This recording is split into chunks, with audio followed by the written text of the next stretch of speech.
sa ating lulutuin.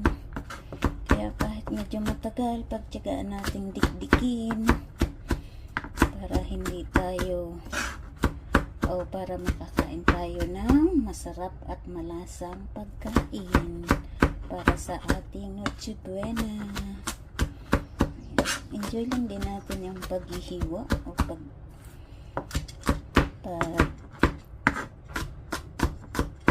hati ng ating mga ingredients, ating mga sangkap para sa ating lutong Pinoy.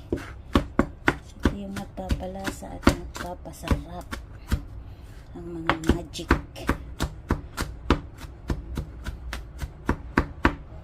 Diba?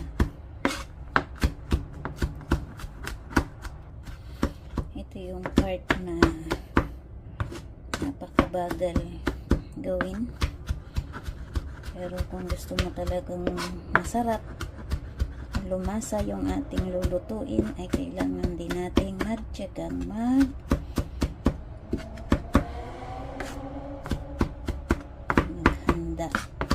ng ating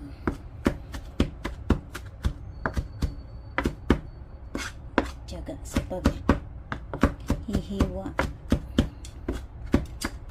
Ayan, ihahalo ko to sa pagluluto natin to sa spaghetti, mechado, at sa adobong antay-balunan ng manok. Ayan. So, pwede na siguro to guys, pwede nang ganito kapino. Ayan. Pinagtiyagaan talaga nating hiwain ang ating 6 na buo to guys.